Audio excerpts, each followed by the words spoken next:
with Nick Wood.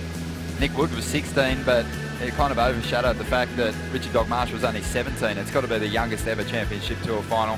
It's going to be hard to match. Right now, though, we're getting set for another big heat. Michel Bourez up against Caio Ibelli. And at the top seed, Michel Bourez, really deep here. Looks for a quick start, but that wave shuts down. Well, you'd know that Caio would be fighting for that inside spot. And again, early in the heat, they push each other pretty deep. Michel looking to be in some of his best form at the moment. Getting some solid results during the Aussie leg already. With big hacks like this. As he brings this one through to the inside. Bit of foam on the face, but he's still able to let go of some very critical turns. Some solid combos there. That one picked up under Caio's priority. That's much better than his first. Created that gap, which gave him this wave.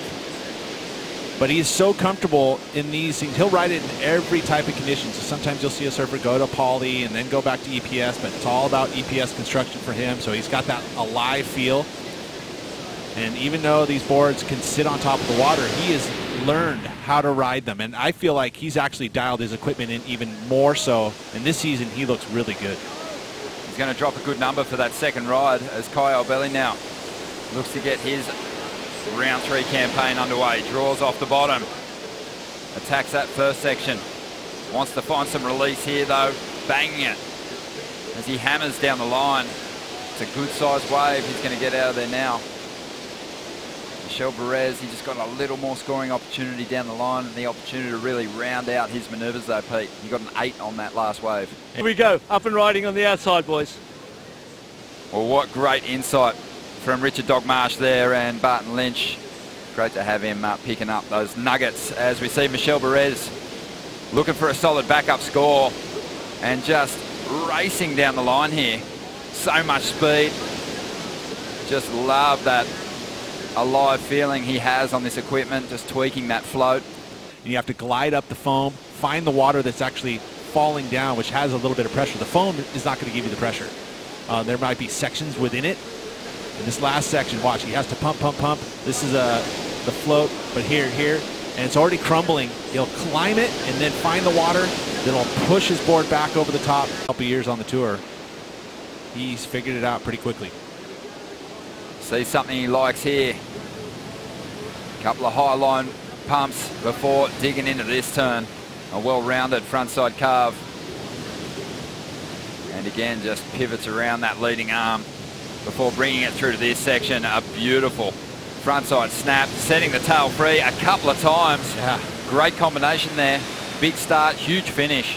Should score well. I feel like this is going to be the best wave of the heat. And the reason why is that he was able to go straight up. And all of those moves, he was actually able to commit the board back into the pocket, those 2 arcs outside, then the vertical slam where he drifts the fins. I mean, that was top to bottom. It was a set wave. All of those elements that have been scoring big. It feels like this has been done. Not a huge set wave, but it's perfect size because it actually stayed open the entire way. But see how he gets his board all the way back into the pocket, and he does it twice. The second one, that time he was a little higher up in the arc, and then it starts to open up for him, and he goes vertical, drifts, and then again, vertical. And that's so hard to do. When you get that nose pointed straight up, challenging. So here's that first section again, as he just carves through all that little chop there, looks it's nice and smooth, gets the board back into the pocket, does it twice here. This second one, he does it higher up in the wave. A little slower in the speed, so he has that ability to do that arc tighter in the arc, up top of the wave, and then there, connects with the lip, drifts the fins. And that vertical approach, so difficult to do. Does it twice on the back end, bang! Full connection. Well, one of the best finishes we've seen today, and well rewarded, a 9.13. Even from the earlier round, surfing really fast. Well, let's see how Michel responds now, looking for an 8.21 to get himself back in front.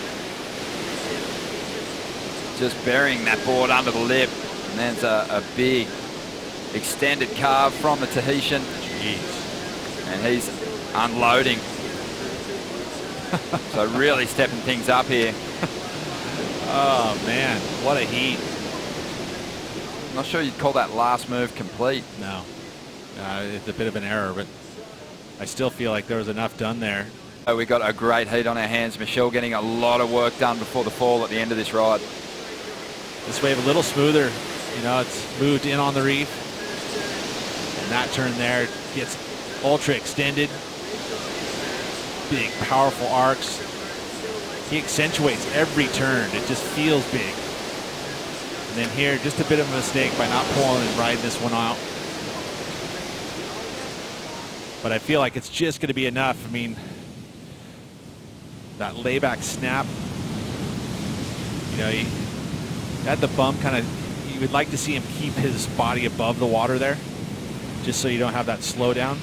So you carve all the way through it. But he makes up for it with a big, open, extended snap.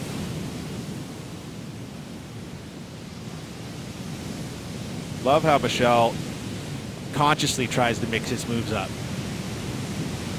Again, I think a lot of that comes from the fact that you're so confident in your equipment.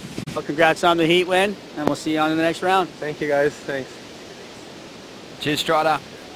Back to live action now. Caio Ibelli looking to get rid of a 7.07. Great start. Surfing with plenty of speed and a huge fin throw there. Just hung up for a moment. Went down the mine. He is one of the best team riders in giving feedback. Here we go, Michel Bourez up. And he's going to get out of this one just a little too deep on this occasion. He's trying to track down an 8.11 and have a look at Caio just trying to get back to the takeoff zone. Having a look at this one, but Caio Ibelli utilising his priority and hammering down the line. He's been surfing with so much speed and he's going to dig into a beautiful big hack. Just almost lost his back foot there for a moment. Saved it though. And now adding some real points on the inside, trying to get rid of a 7.9. Last second decision to make that call. Sorry, he just dropped the 7.9. He was trying to get rid of a 7.07. But he stayed on his board. On that occasion, pushing so hard, his back leg almost looked like it buckled. But Michel Bourez still has a chance here. Needs an 8.94 from this ride. 4 minutes, 20 seconds to go. And just trying to get back out in front of this wave. Doing a great job at this point, but can't find that wall down the line. Gosh, he's one of the best on his forehand, projecting off of those lips to cover sections. Big long section here to start this wave. How is that? He just digs in, and then here's where this wave starts to speed up. So he has to jump on the lip, but this projects off of it. You see his weight all the way forward on the board too, which is what he had to do in order to get that acceleration. It just, the wave was too quick, and similar for Caio Ibelli here. This is where he goes on edge. I mean, look how fast he's going. He lays it over. Just that little skip. He almost breaks down in order to absorb so it doesn't break free, and he goes down and falls. Nice redirect there, and he's solid finish, and that's what he needed to do to really complete this ride. That disc has been flipped, and Ibelli now again racing. Love how much speed he's generating before going into these first turns. Huge frontside double grab. Can't stick it. That was wild. It looked like everything was right.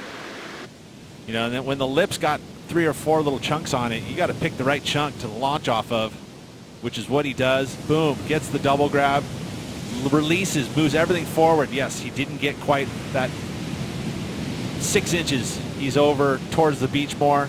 He lands on that transition, rides out it with speed. You could see the frustration there from Michel. Oh, he surfed a good heat.